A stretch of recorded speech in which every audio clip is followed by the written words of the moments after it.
검든 희든 지만 잘 잡으면 좋은 고양이 아니겠습니까? 이재명 더불어민주당 대표가 23일 신년 기자회견에서 기업이 앞장서고 국가가 뒷받침해 다시 성장의 길을 열어야 한다. 트럼프 정부를 맞아 한미동맹의 강화가 중요해졌다고 주장했다.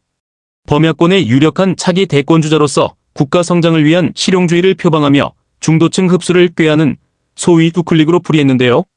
이날 국회에서 연 기자회견에서 정부가 모든 것을 결정하는 시대에서 민간주도, 정부 지원의 시대로 전환해야 한다면서 이렇게 말했다. 이 대표는 기업 경쟁력이 곧 국가 경쟁력인 시대, 일자리는 기업이 만들고 기업의 성장 발전이 곧 국가 경제의 발전이라고 덧붙였습니다. 주요 내용을 본다면 대한민국을 길고 깊은 어둠으로 덮으려 했던 12.3내란의 그림자는 아직 걷히지 않고 있습니다. 정권의 친위 군사 쿠데타가 1차 내란이라면 극단주의 세력의 조직적 폭동은 2차 내란입니다. 민생과 경제가 주저앉고 평화와 민주주의가 파괴되어도 이에 전혀 아랑곳조차 하지 않던 정권은 내란도 모자라 나라를 끝없는 혼란의 늪으로 몰아넣었습니다. 그러나 우리 국민은 위대했습니다. 무도한 폭력에 맨손으로 맞서고 색색의 응원봉과 경쾌한 떼창으로 역사의 퇴행을 막아냈습니다. 단 한 방울의 피 흘림 없이 세계사에 없던 평화로운 과정을 거쳐 주권을 거역한 권력자를 끌어내는 빛의 혁명을 수행 중입니다. 작은 빛을 모아 난폭한 어둠을 이겨낸 우리 대한민국은 민주주의의 힘과 가치를 증명하고 전 세계 민주국가의 모범이 되었습니다. 끝나지 않는 내란과 소요에 국민 여러분께서 불안하고 힘들어하시는 것을 잘 압니다. 하지만 국민 여러분, 산을 높이 오를수록 바람은 더 셉니다. 지금의 이 혼란은 더 밝은 세상으로 향하는 터널 속 어둠 같은 것입니다. 희망을 가지고 힘을 모아 마지막 고비를 함께 넘읍시다.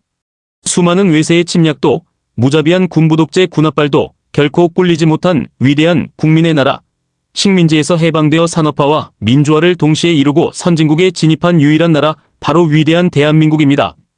강건한 우리 국민은 손에 손빛의 힘으로 민주공화국의 최고규범 헌법이 정한 바에 따라 이 야만적 내란과 소요를 끝내고 희망의 새 길을 열어낼 것입니다.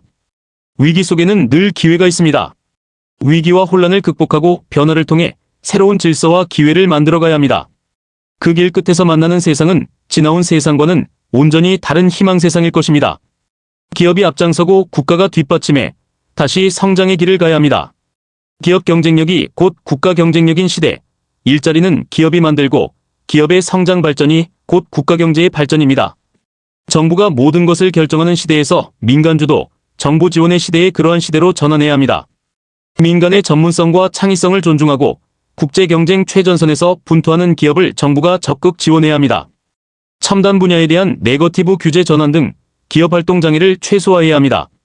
올해를 자본시장 선진화로 K디스카운트가 해소되는 원년으로 만들어야 합니다. 우리 주식시장도 투명하고 신뢰 가능한 선진 시스템을 갖춰야 합니다. 혁신적인 기업에 국민이 믿고 투자하는 사회, 부동산보다 자본시장의 투자 매력이 더 큰 사회로 체질을 바꿔야 합니다.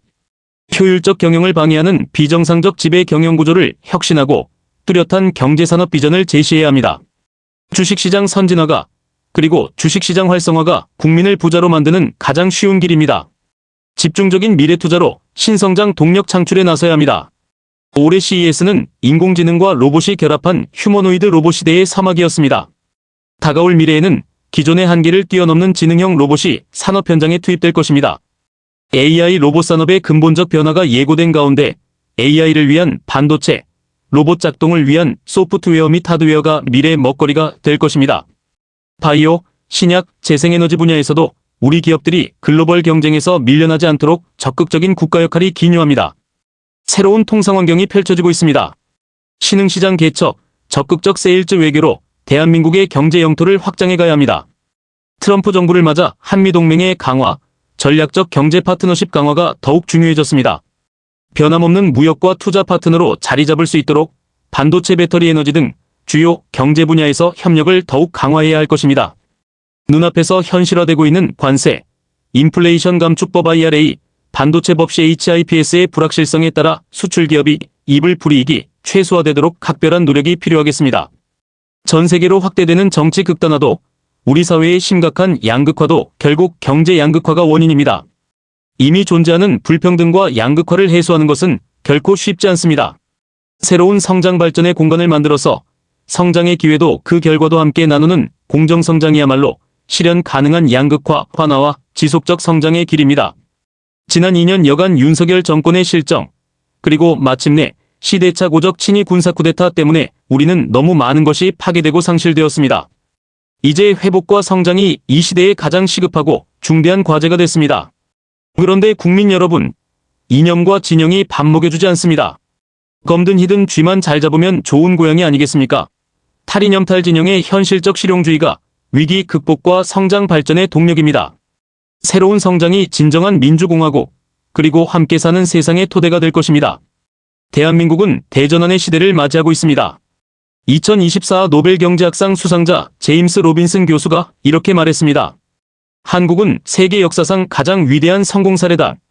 한국의 활기찬 민주주의 체제와 매우 포용적인 정치 시스템이 그 이유다, 이렇게 말했습니다. 우리가 이룬 번영과 발전의 근간이 잠시 흔들리고 있지만 세계는 대한민국을 주목하고 있습니다. 이재명 대표의 연설을 들으면 정말 위로가 됩니다. 풀영상 천천히 들어보시죠. 감사합니다.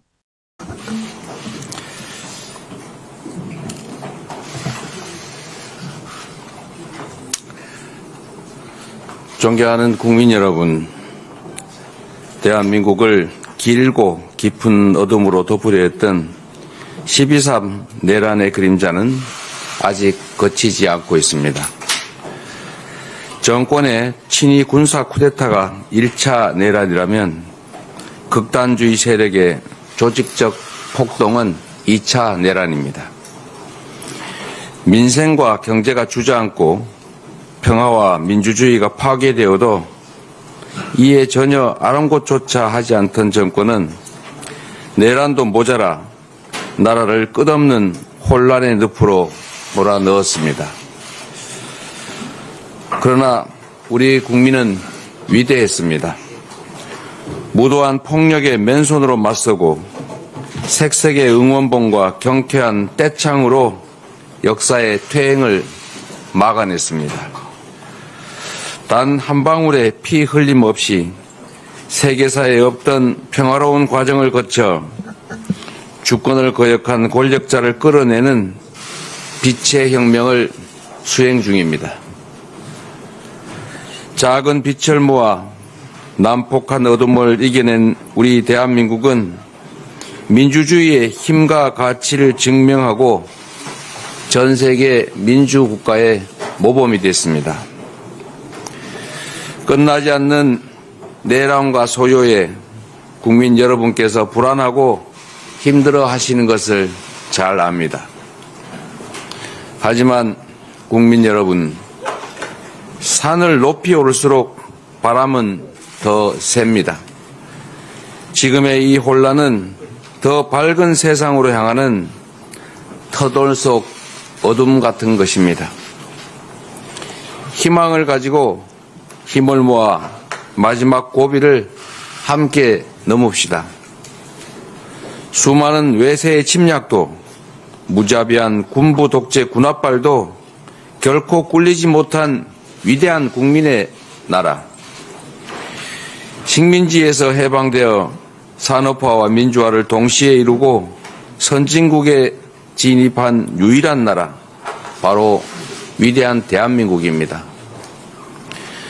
강건한 우리 국민은 손에 손 빛의 힘으로 민주공화국의 최고 규범 헌법이 정한 바에 따라 이 야만적 내란과 소요를 끝내고 희망의 새 길을 열어낼 것입니다. 위기 속에는 늘 기회가 있습니다. 위기와 혼란을 극복하고 변화를 통해 새로운 질서와 기회를 만들어 가야 합니다. 그 길의 끝에서 만나는 세상은 지나온 세상과는 온전히 다른 희망 세상일 것입니다. 기업이 앞장서고 국가가 뒷받침해 다시 성장의 길을 가야 합니다. 기업 경쟁력이 곧 국가 경쟁력인 시대, 일자리는 기업이 만들고 기업의 성장 발전이 곧 국가 경제의 발전입니다. 정부가 모든 것을 결정하는 시대에서 민간 주도 정부 지원의 그러한 시대로 전환해야 합니다. 민간의 전문성과 창의성을 존중하고 국제 경쟁 최전선에서 분투하는 기업을 정부가 적극 지원해야 합니다. 첨단 분야에 대한 네거티브 규제 전환 등 기업 활동 장애를 최소화해야 합니다. 올해를 자본시장 선진화로 K 디스카운트가 해소되는 원년으로 만들어야 합니다. 우리 주식시장도 투명하고 신뢰 가능한 선진 시스템을 갖춰야 합니다. 혁신적인 기업에 국민이 믿고 투자하는 사회, 부동산보다 자본시장의 투자 매력이 더 큰 사회로 체질을 바꿔야 합니다. 효율적 경영을 방해하는 비정상적 지배 경영 구조를 혁신하고 뚜렷한 경제산업 비전을 제시해야 합니다. 주식시장 선진화가 그리고 주식시장 활성화가 우리 국민을 부자로 만드는 가장 쉬운 길입니다.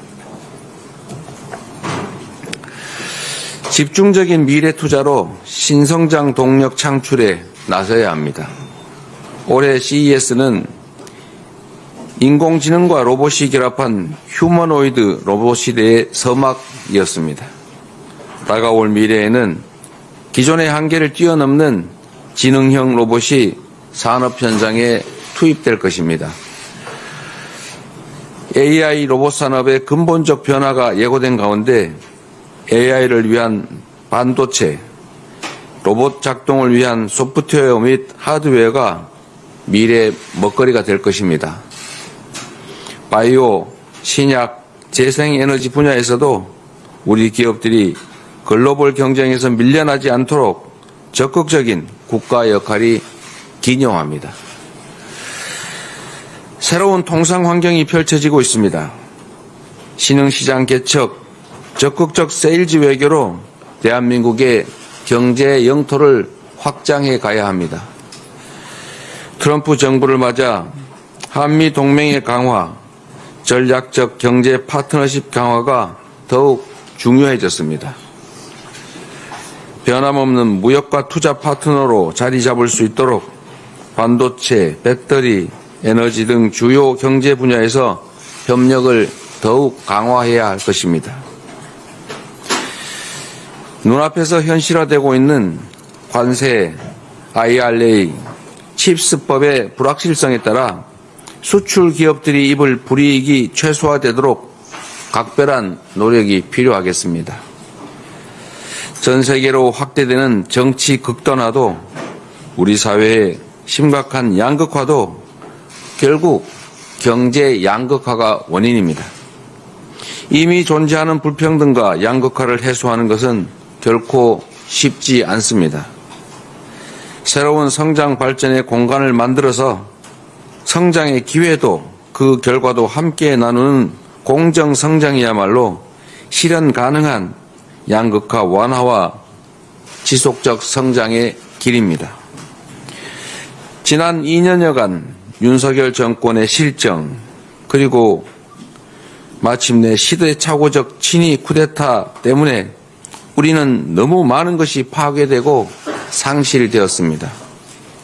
이제 회복과 성장이 이 시대에 가장 시급하고 중대한 과제가 됐습니다.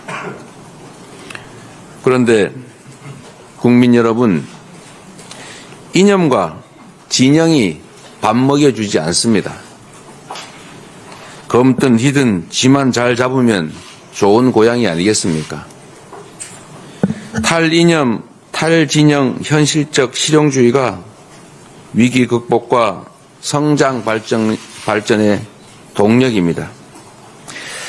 새로운 성장이 진정한 민주공화국 그리고 함께 사는 세상의 토대가 될 것입니다. 대한민국은 대전환의 시대를 맞이하고 있습니다. 2024년 노벨 경제학상 수상자 제임스 로빈슨 교수가 이렇게 말했습니다.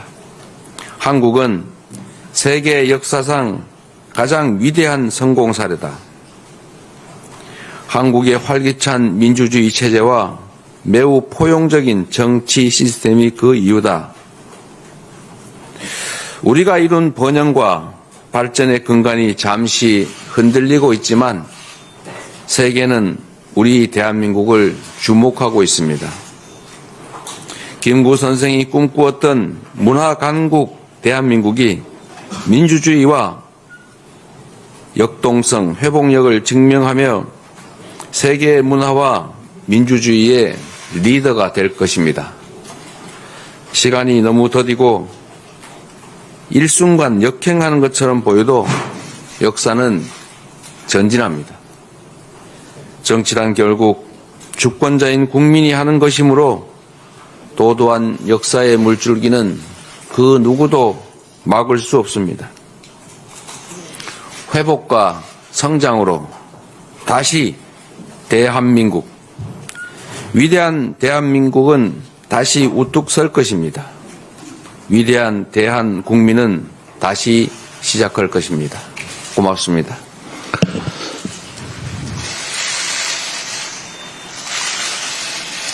예, 감사합니다. 이제 언론인들의 질문을 받도록 하겠습니다. 여기서 잘 안 보이니까 우리 공보국 실무자들은 손을 들면 순차적으로 좀 마이크를 전해주시기 바라겠습니다. 예, 먼저 저쪽. 예, 좀. 네, 안녕하세요. 시사인의 전혜영 기자입니다. 이번 조기 대선을 앞두고 기본사회 공약을 재검토하신다는 동아일보 보도가 있었는데요.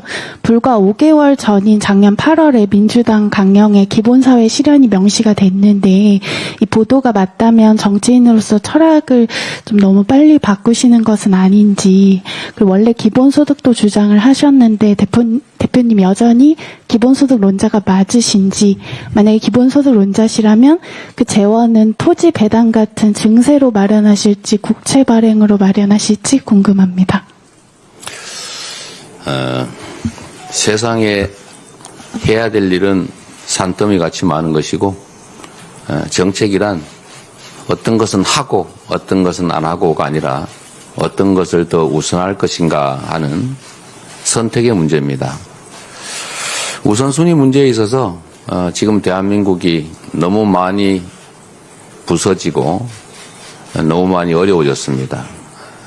국민들의 삶이 너무 어렵고 누구나 걱정하는 것처럼 경제적 토대가 훼손되고 있다고 합니다.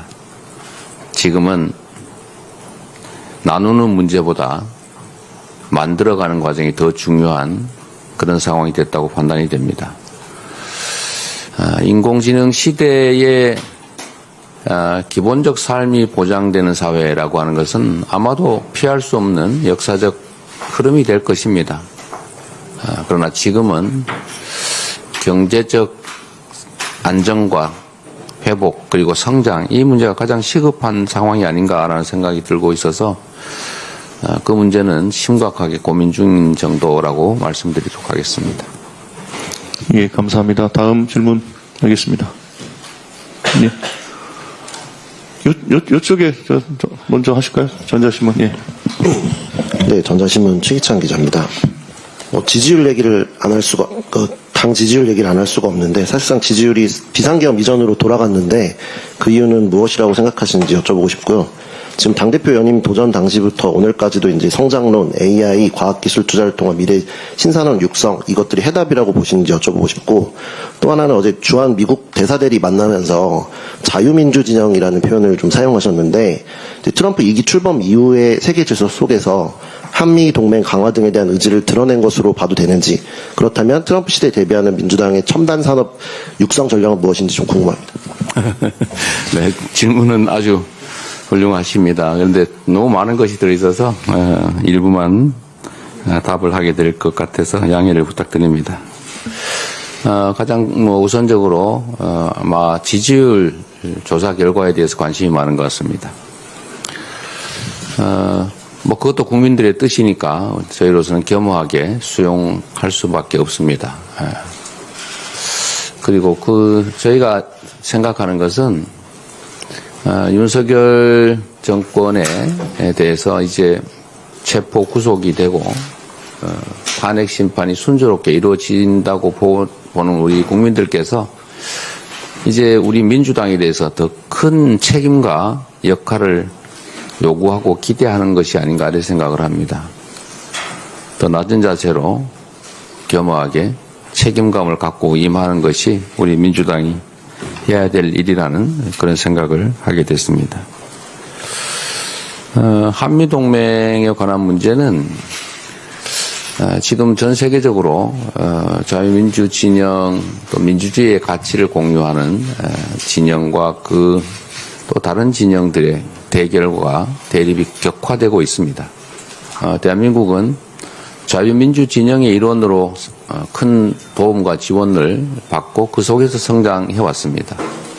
그리고 앞으로도 자유민주 진영의 일원으로서의 책임과 역할을 다 해야 합니다. 우리가 전 세계적 흐름에서 벗어나가지고 독자적인 흐름을 만들어낼 수는 없기 때문에 가야 될 길이라는 생각이 들고 또 한미동맹의 강화 발전은 우리 민주당의 전통적인 입장이기도 합니다. 특별한 색다른 새로운 입장은 아니다라는 말씀을 드리겠습니다. 예, 좀 저쪽으로 좀 가볼까요? 예. 네, 대표님 오마이뉴스 복권 기자라고 합니다. 저기 있습니다. 네, 예. 저는 민주파출소랑 카톡 검열 관련해서 질문을 하나 드리고 싶은데요. 그 민주당에선 가짜뉴스, 그러니까 확인되지 않은 사실을 퍼뜨리는 게 신고가 되면 검토를 하고 필요하다면 고발을 하겠다라는 취지로 설명을 하는데, 네, 국회 공당이 이제 일반 시민들을 향해서 가짜뉴스를 단순히 퍼나르는 일도 고발하겠다라고 어떻게 보면 엄포를 놓는 건데, 지금 내란 사태 이후에 전국에서 통합 메시지를 내는 게 아니라 오히려 가짜뉴스를 보고 나르는 시민들을 적대시하는 것 아닌가 싶거든요. 네. 대표님 생각이 좀 궁금합니다. 일리 있는 지적이십니다. 표현의 자유가 광범위하게 보장돼야 되고 또 내용을 모르고 단순히 전달한 것이라면 그에 대해서는 충분히 경고하고 또 시정하면 되는 문제라고 생각합니다. 다만 우리 모두가 경험하고 있는 것처럼 지금 극단주의 세력들이 바로하고 있고 그 극단주의 세력의 가장 큰 자원이 바로 가짜뉴스입니다. 여러분도 다 직접 보셨겠지만 선관위의 선거 관리에 대해서 근본적 의문을 제기하고 그게 소위 이 무도한 폭력과 계엄이라고 하는 있을 수 없는 일의 근원, 이유가 됐습니다. 심지어 미군이 무슨 선관위 연수원을 급습을 해서 90명을 체포해서 일본 오키나와 미군 기지로 이송을 해서 거기서 신문을 했더니 자백을 했다. 이런 가짜뉴스를 아주 버젓이 유포를 하는데 이거는 한미 관계를 훼손하고 국격을 떨어뜨리는 아주 심각한 범죄 행위입니다. 이런 문제들은 시정을 해야 되는 게 맞겠죠. 그리고 카톡 검열이라고 하는 그런 용어를 쓰는 것은 옳지 않습니다. 허위 사실을 유포하는 단어 아니겠습니까? 검열이 가능하지도 않고 모두가 정확한 정보가 전달될 수 있도록 애써야 된다. 민주주의는 주권자들의 판단에 따라서 결정에 따라서 작동하는데 그 판단과 결정을 하게 되는 기본적 정보를 왜곡하면 그건 타인의 주권을 빼앗는 공화국의 기초 원리를 훼손하는 중대 범죄 행위에 해당될 수 있습니다. 공화국의 가치를 지키기 위한 최소한의 노력이다 이렇게 생각해 주시면 좋겠습니다. 예, 다음 질문 받겠습니다. 강부장님 전달해 주십시오. 예. 안녕하십니까. 신화일보 김민지 기자입니다. 제가 질문하고 싶은 거는 오늘 이건태 법률 대변인에 따르면 아직 대표님께서 위헌 법률 심판에 제청하지 않았다고 알고 있는데 위헌 법률 심판에 제청하실지 여부에 알고 싶습니다. 그리고 경기도지사 출마 시에 광역후보 후원에 헌법소원 위헌 결정 받으신 걸로 제가 알고 있습니다. 이번에 만약에 신청하게 되신다면 가능성이 있다고 보시는지도 궁금하고 덧붙여서 허위사실 유포 처벌 조문 100만 원 이상이면 박탈되는 조문도 신청하실 예정이신지 궁금해서 질문드립니다. 이게 후보자의 행위에 대해서 허위사실을 공표하면 처벌한다는 조항이 전 세계에 대한민국 유일하다고 알려져 있습니다. 그 문제 때문에 우리 변호인단이 검토하고 있는 단계인데 신청 여부는 변호인들이 판단하게 될 것이고 그 결과에 따라서 저로서는 그 결과를 존중한다 이 말씀드립니다. 예. 다음 분요. 예. 먼저 하세요. 예. 네, 안녕하세요. 대표님, 머니투데이 이승주라고 합니다. 최근 임종석 전 비서실장이 민주당이 여전히 이재명 대표 1급 체제에 머물러 있다는 취지의 발언을 했는데요. 이에 대해 어떻게 생각하시는지 여쭙고 싶습니다. 정당은 다양성을 생명으로 하고 만약에 이견이 없는 상태라면 사실 일종의 조직과 같아지겠죠. 뭐 다양한 목소리가 있는 건 바람직하다고 생각합니다. 이걸 뭐 일극체계 체제라고 할지 아니면 당이 안정적으로 유지되고 있다고 할지는 뭐 보는 입장에 따라서 다르겠죠. 국민의힘이 이렇게 극우구적으로 막 분열하고 내부적 갈등이 격화되어 있는데 뭐 그것도 하나의 정치적 현상일 수 있겠죠. 본 시각에 따라 다를 수 있다. 얼마든지 있을 수 있는 일이다 이렇게 생각합니다. 예. 다음 질문 받겠습니다. 아까 마이크 갖고 계신 분. 예. 네, KBS 김청윤 기자입니다. 지금 최상목 대행이 계속 거부권을 행사하고 있는데 이런 정국에 대해서 평가를 한번 해주시고 이걸 해소할 수 있는 묘안이 있으실지, 그리고 또 하나 질문드릴 거는 그 모두 발언에서 그 흑묘 백묘론을 말씀하셨는데 그 덩샤핑의 흑묘 백묘 표현을 사용하신 어떤 의도가 있으신지 여쭙겠습니다. 네. 최상목 대행의 지금 현재 국정 운영은 매우 비정상적입니다. 일단 권한 행사의 기준이 오락가락 멋대로입니다. 헌법재판관을 국회가 제청하면 기본적으로 임명하는 것이 맞는데 본인 마음에 드는 사람만 골라가지고 임명을 합니다. 그럼 나머지 한 사람은 어떻게 되겠습니까? 또 국정 운영의 가장 기본은 법을 지키는 겁니다.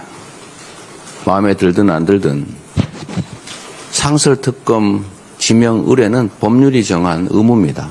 즉시 하게 돼 있는데 지금까지도 하지 않고 있죠. 법을 대놓고 무시하고 있습니다.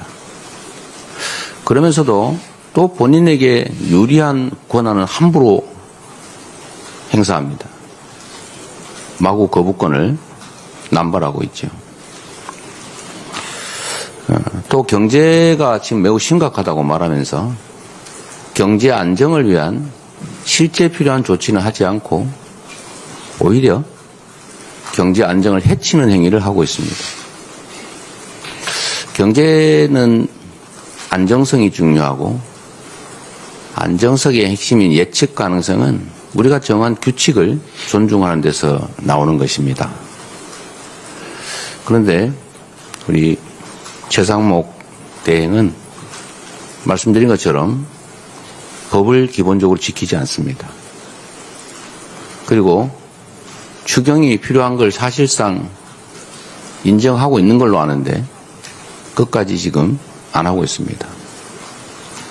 실질적으로는 거국 중립 내각의 양상일 텐데 내심을 들여다보면 철저하게 내란 소요 세력을 옹호하고 지원하고 있습니다. 여러 가지로 해서는 안 될 부적절한 국정 운영을 하고 있긴 하지만 저희로서도 최대한 인내하면서 기다리고 있습니다. 저희가 할 수 있는 일도 매우 제한적인 데다가 또 어떤 변화들이 더 나쁜 상황을 만들 가능성도 없지 않기 때문에 지금으로서는 계속 인내하면서 최소한 법과 상식은 지켜지는 국정을 해달라고 계속 부탁드리고 있습니다. 흥묘병묘는 제가 말씀드린 흥묘병묘는 아니고 흰 고양이, 검은 고양이였습니다. 실용적인 입장이 중요하다 그 말씀이죠. 사실 정치가 국민들의 뜻을 하나로 모아서 통합하는 게 제일 큰 과제이고 역할인데 지금은 오히려 국민들을 분열시키고 대립시키는 길로 나아가고 있습니다. 저는 특히 국민의힘에 이 말씀을 드리고 싶습니다. 국가 권력을 차지했고 대통령을 배출했고 지금도 아마 절반은 상당한 영향력을 행사하고 있습니다. 그러면 국민을 위한 정치를 해야 합니다. 그런데 국민을 위해서가 아니라 오로지 자신들의 그것도 장기적으로 보면 실제 이익도 되지 않는 극단적인 단기 이익에 매몰돼서 극우적 행태를 보이고 있습니다. 제가 남의 치방 걱정할 일은 아닌데 저런 식으로 내란 세력, 소요 세력과 함께 사실상 비호하고 또 어쩌면 충동까지 하는 것으로 보일 만한 그런 태도를 보이는 것이 과연 대한민국의 보수 정당으로서의 적절한 처신인가? 과연 그게 대한민국의 보수 세력을 대표할 정당으로 존속할 수 있을 건가라는 그런 걱정이 됩니다. 뭐 그 당을 위해서가 아니라 우리 대한민국 그리고 우리 국민들의 더 나은 미래를 위해서 그러면 안 된다. 그런 극우적 극단주의 행태로는 대한민국의 정치를 책임질 수 없다. 대한민국을 불행하게 만들 뿐이다라는 말씀을 드리고 싶습니다. 예, 김 기자님. 예. 네, 대표님 안녕하세요. 저 뉴시스 신재현인데요. 그 이제 말씀하세요. 탄핵 국면 그리고 그 이후 전국에서도 좀 한동안 사회 분열이 예상되는데 네. 뭐 조기 대선 과정에서 이 사회 갈등을 봉합하실 그런 구상이 있으신지 그리고 또 정치 보복을 하지 않겠다고 공식 선언을 하실 계획이 있으신지 궁금합니다. 이게 언제나 사용하는 언어의 객관적 의미의 한계가 분명하지 않아서 참 어렵습니다. 똑같은 단어도 전혀 다르게 이해하죠. 정치에서 이 리더, 선출된 책임자의 가장 큰 역할은 통합입니다. 우리가 계모임을 해도 A 집단을 대표해서 B 집단의 후보를 꺾고 개주가 된다 또는 회장이 된다라고 하면 자기를 지지했든 안 했든 그 개원들을 똑같이 챙겨야죠. 그리고 구성원들은 따로따로 나뉘어져서 갈등하기 때문에 모임을 만들고 함께 가기 위해서 공동체를 구성하고 대표를 뽑는 건데 그 대표가 자기를 지지한 사람, 자기를 좋아하는 사람만 챙기고 그렇지 않은 사람을 배제하면 모임이 깨지겠죠. 아주 단순한 이치입니다. 대통령도 마찬가지죠. 집권 세력도 마찬가지입니다. 집권 과정에서는 자기 진영 또는 자기 지지 세력을 대표하지만 집권을 하고 나면 전체를 책임져야 되죠. 그래서 핵심적인 책임, 의무가, 책무가 통합입니다. 포용이죠. 그런데 윤석열 정권은 안타깝게도 극단적 소수의 길을 갔습니다. 결국 저는 그 모습을 보면서 결국 마지막에는 무력 통치, 즉 비상계엄을 선포하겠구나라고 제가 예측을 했던 겁니다. 통합의 가치가 매우 중요하죠. 또 한편으로 보면 그래서 미안합니다. 통합의 가치가 중요하고 그러기 위해서는 정치 보복이나 이런 거 하면 절대로 안 되죠. 끝이 없지 않습니까? 사람들은 자기중심적이어서 제3자가 볼 때처럼 냉정하지 않습니다. 객관적이지 않아요. 내가 한 대 맞으면 한 대 때린다고 만족스럽지 않습니다. 뭐 이유가 있죠. 끊임없이 확대됩니다. 결국은 지금도 거의 우리 국민들 사이에 심리적 내전 상태라는 표현이 있는데 실질적으로 내전 상태로 갈 수도 있죠. 정치가 극단적인 자기 입장만 고수하고 상대를 인정하지 않는 것을 넘어서 말살하려 하면 결국 그런 일이 벌어집니다. 정치보복이라고 하는 개념이 문제일 텐데 정치적 목적으로 부당하게 상대를 압박하는 거 이걸 보통 이제 정치보복이라고 하지 않습니까? 절대 그래서는 안 되죠. 상대를 찍어놓고 어떤 분이 하신 말씀이기도 합니다만 상대를 찍어놓고 그야말로 1년 내내 탈탈 터는 거 이게 정치보복이다. 이런 거 절대 하면 당연히 안 되죠. 절대로 못하게 해야 됩니다. 다만 일부에서 얘기하는 것은 그럼 이 내란 세력 사면할 거냐 뭐 이런 얘기들 지금 벌써부터 하던데 그에 대한 명백한 위법에 대한 책임을 묻는 건 당연히 필요하지요. 그런 것까지 어떻게 그건 부정이 아니겠습니까? 정치보복은 있어서도 안 되고 해서도 안 된다. 그리고 김대중 대통령께서 성공한 대통령이 됐던 이유도 사실은 그 평생을 그렇게 가해당했으면서도 보복하지 않았죠. 그게 성공한 정부의 원인이었던 겁니다. 성공한 정권이었던 이유죠. 사회 분열을 막기 위해서도 우리 사회가 좀 더 미래지향적으로 나아가기 위해서라도 그리고 국민통합이라고 하는 당연히 해야 될 일을 위해서라도 정치보복 이런 건 더 이상 단어조차 없어졌으면 좋겠습니다. 네. 예, 감사합니다. 예, 다음 저쪽으로 넘어가겠습니다. 예, 좀 전달해 주세요. 예, 안녕하세요, 대표님. 저 뉴데일리 이지성 기자입니다. 아까 선거법 재판 관련해서 이야기 나왔는데 여권에서는 지금 대표님께서 재판을 지연하고 있다고 주장하고 있는데 대표님께서 생각하시기에 선거법 재판에 대한 633 원칙이 지켜져야 한다고 보시는지 궁금합니다. 네, 아까 이거는 뭐 설명드렸으니까 그냥 넘어가도록 하겠습니다. 양해 부탁드립니다. 예, 다음 분요.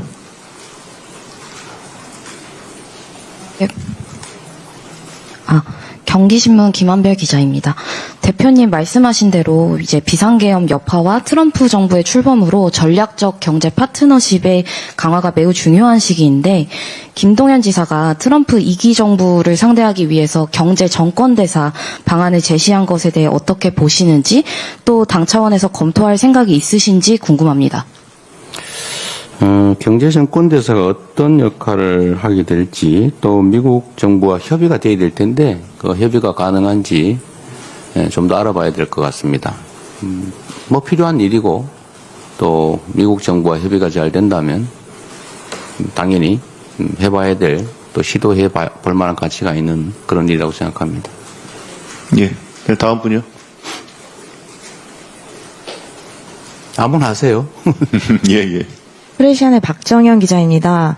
그 대표님께서 말씀 중에 지지율 하락이 국민의 뜻이니 겸허히 받아들이시겠다고 말씀하셨는데 당 여론조사 특위에서는 조사기관을 방문하려다가 취소했고 여론조사 조작 여부를 검증하겠다고 하고 있습니다.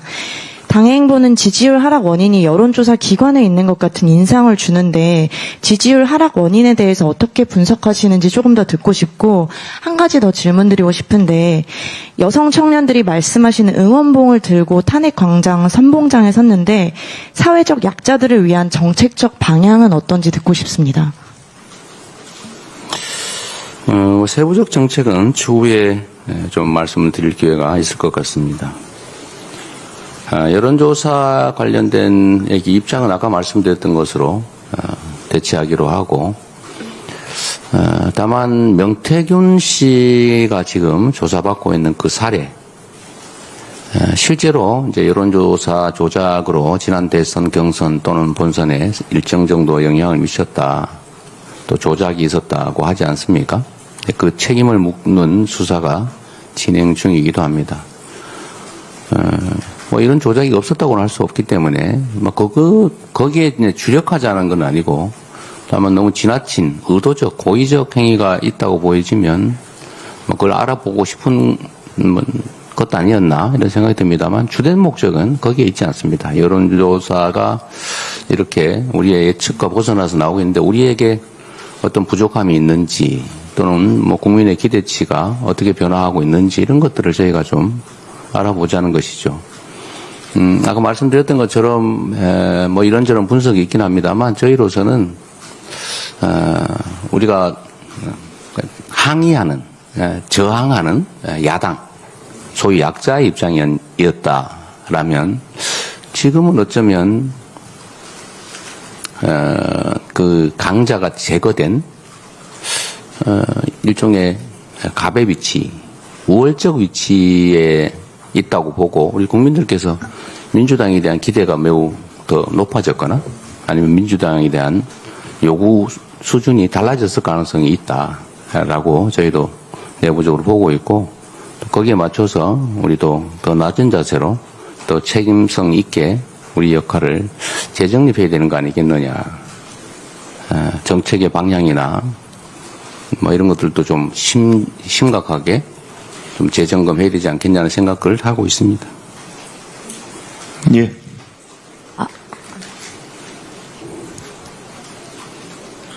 안녕하세요. 디지털타임스 안소연이라고 합니다. 지금 추경 논의를 계속 하시는 것 같은데 여당과 어떻게 협상하고 계신지 궁금하고요. 또 그 유승민 전 의원이 자꾸 방송에서 대표님이 이제 민주당 대선 후보 중 최약체라고 하셨는데 이게 아마 지지율 하락이랑 사법 리스크 관련이 있어 보입니다. 이거를 어떻게 돌파하실 건지 궁금합니다. 원래 뭐 정치인들은 말로 먹고 사는 거니까 각자 입장에 따라서 말씀해야 자유롭게 할 수 있는 것이고, 또 그에 대해서 제가 일일이 코멘트할 필요는 없어 보입니다. 추경에 관련해서는 어젠가 그저께 그저께인 것 같네요. 그저께 이제 국정협의체 실무 협의를 했습니다. 저희로서는 지금 경제 회생이 매우 중요하고, 또 일선 경제 현장이 너무 나쁘다. 특히 내수 경기가 너무 심각하게 안 좋아서 골목이나 서민들의 삶이 너무 많이 무너지고 있다라고 생각하고 있습니다. 그래서 추경을 해서 내수에 조금이라도 좀 도움이 돼야 된다는 입장을 가지고 있는데, 제가 알기로는 한은도 그렇고 한국은행도 그렇고 기재부도 그렇고 필요하다는 생각을 갖고 있는 것으로 아는데, 여당이, 뭐 여당이라고 하기도 좀 그런데, 하여튼 국민의힘이 명시적으로 반대하고 있는 것 같습니다. 그래서 결국 진척이 없었어요. 정부도 역시 국민의힘의 의견을 따라가는 것 같습니다. 정부가 이러면 안 되는데, 정부가 해야 될 역할을 지금 정치적 이유로 방기하고 있는 거 아닌가, 그런 생각이 듭니다. 정부가 좀 각성하기를 바랍니다. 예. 다음 분요. 마이크 좀 전해주세요. 이쪽, 예, 먼저 하세요. 예, 마이크 있으니까요. 예, 먼저 하시고요.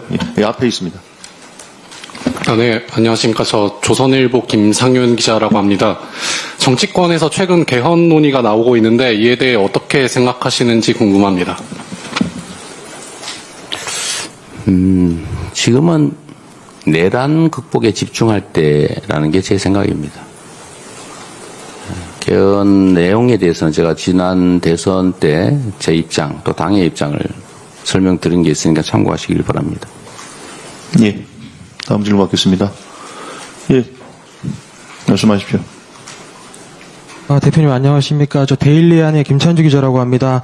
대표님께서 꾸준히 국민 통합을 좀 강조를 해주셨는데요. 지금 22대 국회 들어서 좀 탄핵이나 특검법, 그리고 거부권이 예고된 이제 정쟁 요소적 입법 등 좀 정치권의 논란이 좀 상당했습니다. 근데 민주당은 그때마다 좀 민심을 언급을 했었는데요.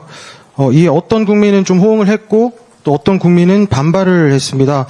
이처럼 민주주의에서 국민은 다양한 의견을 좀 표현하고 있는데 대표님께서 생각하시는 국민은 좀 어떤지 정의가 무엇인지 좀 궁금합니다. 지금 국민에 대한 학술적 토론을 해야 되는데 다음 기회에 하도록 하겠습니다. 예. 대표님 새해 복 많이 받으십시오. 오늘 신년 기자회견 화두를 네. 회복과 성장으로 주셨는데요. 네. 성장 관련한 현안 법안에 대한 그 의견을 좀 여쭙고 싶어요. 네. 반도체법과 전력망법 관련해서 어제 전력망법 같은 경우는 여야가 어떤 의견 일치를 이뤘다는 보도도 있었는데 이런 성장 관련 법안에 대한 대표님의 생각이 궁금합니다. 중앙일보 심세롬입니다. 네. 어쨌든 지금 우리 사회가 경제적 측면에서 매우 어렵고 어쨌든 회복을 넘어서서 이제 성장을 준비해 가야 되는 상태입니다. 그리고 그에 필요한 입법 조치나 이런 것들도 이제 좀 과감하게 또 전향적으로 할 필요가 있습니다. 전력망법은 아시는 것처럼 저희가 대체적으로 합의가 된 것 같고 신속하게 좀 통과시키는 쪽으로 지금 당 내에서도 얘기가 됐습니다. 반도체법도 대체적인 내용은 다 동의가 서로 되고 있는데 또 신속하게 처리해야 된다는 점까지 서로 합의되고 있는데 다만 52시간 예외, 그러니까 반도체 관련 R&D 부문에 대해서는 일정한 소득 이상 또 본인이 원할 경우에 52시간 제도에 대해서 좀 융통성 있는 제도를 도입해달라라는 요구가 있습니다. 근데 이에 대해서 노동계가 아주 심하게 반대를 하고 있습니다. 이게 무너지면 다른 산업 영역까지 그러다 결국 노동기준법, 근로기준법의 일반 원칙이 무너지지 않을까 이런 우려를 또 하고 있습니다. 근데 이것도 빨리 결론을 내야 되기 때문에 저의 기본적인 입장은 실용적으로 판단하자. 그러니까 내 얘기를 들어보니까 노동계는 지금 있는 제도로 충분하다. 문제없다. 잘 활용하면 된다는 입장인 것 같고 또 산업계에서는 그걸로는 부족하다. 꼭 필요하다. 그래서 저는 이게 토론을 해보면 일정한 합의될 점에 근접할 수 있을 것이다 라고 생각합니다. 그래서 저희가 다음 설 지난 다음에 제가 주재해서 좀 쌍방의 이야기를 한번 들어보고 거기서 판단을 해서 신속하게 처리할 생각입니다. 예. 네. 이제 질문이 나올 거 어느 정도 많이 나온 것 같아서 한 두 분만 더 하고 마치도록 하겠습니다. 예, 저 구자준 기자님. 예. 그 앞에. 예. 예, 채널A 구자준입니다. 방금 주신 말씀에 이어서 질문을 좀 드리고 싶은데요. 금투세 문제도 그렇고 방금 말씀하신 근로시간 예외 문제도 그렇고 민주당 내에서는 이견이 좀 많고 심하게 반대하시는 분들도 많은 걸로 알고 있습니다. 그런데 금투세 문제를 처리할 때 당내의 그 반대 의견이 적절히 설득이 됐는가가 좀 의문이거든요. 이번 근로시간 예외 문제는 반발이 더 심할 걸로 보이는데 당내 설득을 어떻게 하실지 궁금합니다. 당연히 현안에 대해서 입장이 다르죠. 정치인들은 저는 기본적으로 타인의 일을 한다는 자세를 가져야 된다고 생각합니다. 최근에 이걸 마치 자기의 이권사업처럼 생각을 해가지고 지나치게 감정적으로 대응하는 국민의힘 의원들을 많이 봤습니다. 뭘 그렇게 극렬하게 그러는지 자기가 무슨 이해관계 당사자처럼 행동하는 경우가 많았습니다. 주인의 일을 처리하는 이런 피용자? 머슴의 자세? 이런 게 필요하다. 이 국가 업무를 처리할 때는. 우리 민주당 의원들께서는 당연히 여러 가지 다양한 생각을 가지고 있죠. 이게 더 바람직하다. 이게 더 바람직하다. 이건 나쁘고 이건 좋고 이런 문제가 아니고 선악의 문제가 아니고 선택의 문제죠. 그 점에서 금투세를 예정대로 시행하는 것이 국가와 국가 경제를 위해서 더 바람직하다 이런 입장도 있는 것입니다. 또 한편으로는 지금 경제 상황이 너무 어려운데 지금 제도 정비도 제대로 안 된 상태에서 굳이 경제 부담을 줘가면서까지 그럴 필요 있겠냐 뭐 이런 입장도 있는 거죠. 결국 선택하게 됩니다. 토론을 여러 차례 했고 뭐 입장이 다르긴 하지만 결국은 합의 전원일치의 만장일치의 합의는 아니지만 다수의 뜻에 따라서 또 지도부 의견이 반영돼서 결정이 되면 또 우리 민주당 의원들은 다 또 그에 따릅니다. 그 후에 뭐 내 뜻대로 안 됐으니까 나는 뭐 어떻게 하겠다 뭐 이런 얘기 없잖아요. 그 바람직한 거죠. 토론은 격렬하게 결정 나면 또 따르고 그게 민주주의의 일반적인 원칙이다 이런 생각이 듭니다. 당연히 이견이 있죠. 그 이견을 조정해가고 또 조정해가다가 최대한 좁혀보되 이 간격은 결국 선출된 지도부 리더십이 결정하는 영역이 있죠. 그 부분을 최소화하는 게 중요하긴 한데 지금까지 정치를 보면 이 최소화된 영역조차도 책임을 지지 않으려고 결정하지 않습니다. 저는 지도부로 선출된 이 지도부들이 그 작은 미합의 부분, 이 부분에 대해서 결정하고 책임을 져야 된다. 라는 생각을 갖고 있습니다. 예, 저 앞에 SBS, 예. 어디 저쪽에? 예. 네, SBS 김상민이라고 합니다. 반갑습니다. 외교 얘기를 요새 부쩍 자주 해주셨기 때문에 이제 한미 관계와 북핵 얘기를 좀 여쭙고 싶은데요. 이제 트럼프 대통령이 얼마 전에 뭐 북한을 뉴클리어 파워라고 지칭을 했고 이게 NPT상의 핵무기 보유국과는 다른 개념이니까 뭐 너무 과도한 의미를 부여할 게 아니란 입장도 있지만 이제 미국은 비핵화가 아니라 뭐 핵 동결, 군축과 같은 협상에 나서려는 게 아니냐라는 견해도 있기는 합니다. 대표님께서 현 상황을 좀 어떻게 평가를 하고 계시는지 궁금하고 설령 북미 대화가 재개된다 해도 남북 관계가 악화한 상황에서 현실적으로 우리가 개입할 여지가 얼마나 있다고 보시는지 대표님의 생각을 여쭙고 싶습니다. 한반도 핵 문제, 북핵 문제에 대해서는 우리가 이제 합의된 원칙이 있죠. 한반도는 전역을 비핵화한다. 국제사회의 합의이기도 하고 또 남북 간에도 방향은 대체적으로 합의된 부분인데 이제 현실적으로 그게 진행되지 못했습니다. 미국의 신정부가 북핵 문제에 대해서 어떤 입장을 취할지는 저희가 함부로 추측할 수는 없습니다. 우리는 이런 가능성, 저런 가능성 모두를 염두에 두고 그에 상응하는 다양한 대응 방향, 대응 논리를 개발을 할 수밖에 없죠.